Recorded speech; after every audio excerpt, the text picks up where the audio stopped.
Bismillahir-Rahmanir-Rahim. Now, the second question is, Muslim men are allowed to marry 4 or 5 times, I think, and they don't require their wife's permission, the first wife's permission to marry, correct me if I'm wrong, to marry more number of times. So I actually don't see any logic in this because I believe it's one man, one woman. That's the institution of marriage. So please clarify. Thank you. Now coming to your second question. In Islam, men marry 4 times, 5 times, and they don't ask permission from the first 5. Why? As far as polygyny is concerned, a man having more than one wife, Islam is the only religion, and Quran is the only religious scripture on the face of the earth which says marry only one. There is no religious scripture besides the Quran. I'm a student of comparative religion, which says marry only one. There is no verse in the Bible, no verse in the Bhagavad Gita, no verse in the Veda which says marry only one except the Quran. If you read the Hindu scriptures in Ramayana, the father of Sri Ram, how many wives did he have? How many wives? More than one? More than one. 3 wives. Fine. Shri Krishna, according to Mahabharata, how many wives he had? Unlimited. Not unlimited. You don't know your scripture well. No. Did he have 4 wives? No. I have no idea. Not 4, not 100, not 1,000, 16,108 wives. How many wives he had? 16,108. So why can't we Muslims have 4? What's the problem? When Shri Krishna can have 16,108 wives, why can't we have 4? Further, if you read the Vishnu Purana, chapter number 24, verse number 1, it says a Brahmin can have up to 4 wives. If you read the Jewish scriptures, it gives you permission to have as many wives as you wish. If you read the Christian Bible, it gives you permission to have as many wives as you wish. If you read the Bible, Abraham had 3 wives. Solomon, how many wives he had? He had 700 wives. It is later on, the church has put a ban that Christians should marry only one, not the Bible. It is the Jewish community married more than one wife. It was in 1950 that chief rabbi passed a synod that Jews should marry only one. So it is the rabbi, not the Jewish scriptures. And according to Hindu scriptures, you can marry as many as you wish. It is the Indian government in 1954 passed a law called the Hindu Special Marriage Act.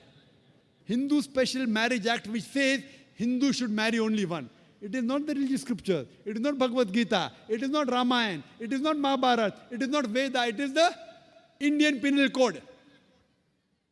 The Indian government, which has passed a law in 1954 that Hindus should marry only one. But according to the statistics of the status of the women in Islam, if you read the government documents on page number 66, 67, it says that Muslims do polygamous marriages. You know what is the percentage in India? 4.3%. How much? In India, 4.3% of the Muslim men do polygamous marriages. The statistics between 1951 to 1961. Hindus, how many? 5.06. 0.7% more than the Muslims in India, according to the Indian government. Even though it is prohibited according to the Indian law, yet they do more polygamous marriages than the Muslims. Why? Now, let's analyze what does the Quran say. Quran says in Surah Nisa, chapter 4, verse number 3, marry women of your choice in 2s, 3s or 4s. But if you can't do justice, marry only one. This statement, marry only one, is only given in the Quran and no other religious scripture. It says, marry women of your choice in 2s, 3s or 4s. But if you can't do justice, marry only one. So if you want to marry more than one woman, one of the criteria of the Quran is you should do justice. If you can't do justice, you should marry only one. Now, what are the reasons logical reasons a person can think that why has Islam permitted certain men to have more than one wife. Many non-Muslims think it is fard, it is compulsory for a Muslim man to have more than one woman, to have more than one wife. It's not compulsory, it's optional. It's not fard, it's not compulsory. How many Muslim men do you know who have more than one wife? How many do you know, sister? How many do you know? A few. How many? A few Few again. means 1, 2, 3, how many? Yeah, at least about 3. About 3. Have you heard of Dharminder? Yeah. How many wives he has? 2. Muslim or non-Muslim? Non-Muslim. Non-Muslim. Your previous chief minister, what's the name? Jayalalitha. Yes. Hindu or Muslim? Hindu or Muslim? Hindu. Hindu, fine. Now these are famous personalities. Fine. How many famous personalities you know in India who have got more than one wife? The 3 you know may be locality, fine? Yeah. Local, maybe friend in your neighborhood, maybe your colleague. In India, there are more non-Muslims having more than one wife than the Muslims. Now let us understand what are the logical reasons. Come back to logic now. Now, by nature, if you ask any medical doctor, he will tell you, male and female are born in equal proportion. Girls and boys are born in equal proportion. But any medical doctor, any pediatrician, any children doctor will tell you that the female sex, the female child is stronger than the male child. That's the reason there are more deaths in the male children as compared to female children. So in children's age itself, the female children are much more than the male children. As life grows on, there are people dying due to accidents, due to alcoholism, due to war. There are more males dying as compared to females. Today, if you analyze in the world, there are more females in the world as compared to males. There are few third world countries like India where the male population is more than the female population. And do you know why? The reason is because of female feticide and female infanticide. According to an article, a program which came on BBC by the name Let Her Die, the program was assignment. There was a British reporter by the name of Emily Buchanan. She comes to India and she says that every year in India, more than 1 million fetuses are being aborted after they identified that they're females. She says more than 3,000 every day. You multiply, more than 1 million every year. According to the Tamil Nadu government hospital report, she gives the statistics, out of 10 female born alive, do you know how many are put to death? 4. Sister, did you know that? Tamil Nadu, your state, your beloved state, according to the government statistics, out of 10 females born alive in the government hospital, 4 are put to death. There are billboards put in Rajasthan and here, which says that spend 500 rupees and save 500,000 rupees. You know what does it indicate? Spend 500 rupees, do ultrasonography, do amniocentesis, identify the child you're carrying is a female, abort her, and save 5 lakh rupees, 500,000 rupees. Maybe a couple of 100,000 upbringing her, and the remaining 100,000 in dowry. If you stop this evil practice in India, our beloved country, stop the female infanticide, stop the female feticide. Even in India, the population of female will be more than the male population. If you see the rest of the world, if you see New York alone, there are 1 million females more than males. In USA alone, there are 7.8 million females more than males. In UK alone, there are 4 million females more than males. In Germany alone, there are 5 million females more than males. In Russia alone, there are 9 million females more than males. And God alone knows how many millions of females are more than males throughout the world. Suppose I agree with your philosophy, sister, you said, 1 man, 1 woman. If I agree with you, sister, with your philosophy, 1 man, 1 woman.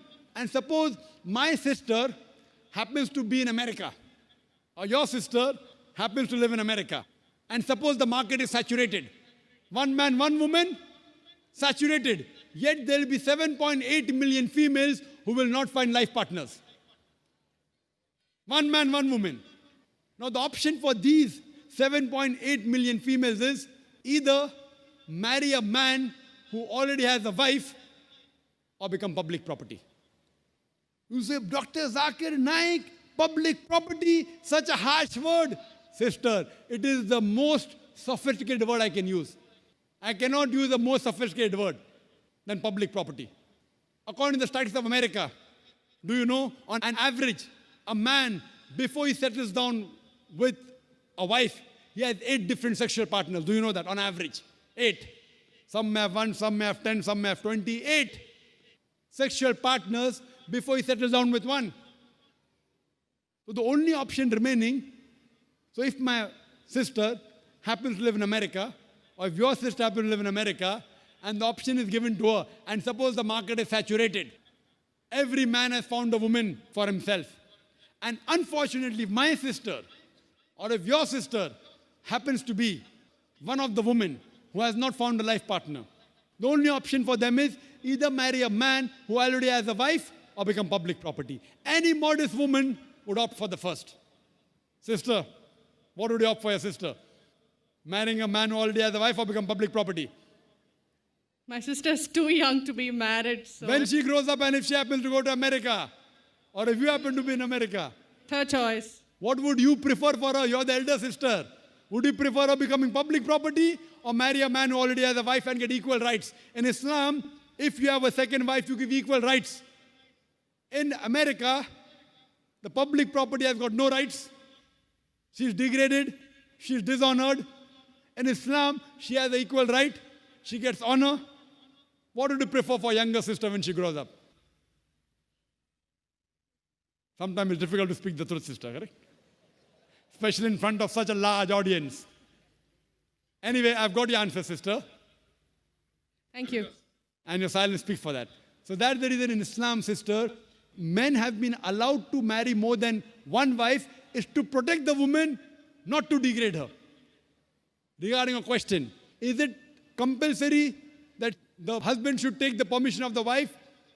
It's not compulsory because if she wants to protect, if that man wants to protect another woman, a normal woman, I agree with you, sister, no woman under normal circumstances would like to share the husband. You have to agree. This is human nature. But if the woman is a good Muslimah, is a good Muslim woman, what she says, let a small loss take place to prevent a big loss. She will say, I know sharing my husband is a loss for me, but I would prefer letting a small loss take place for me to prevent my sister becoming public property. She's a good human being. So she would surely give permission to the husband to marry a second woman, if she's a good Muslim woman. But taking permission is not fard, it is preferable. But at least informing is a requirement so that he does justice between the two wives. Hope that answers the question, sister. Thank you.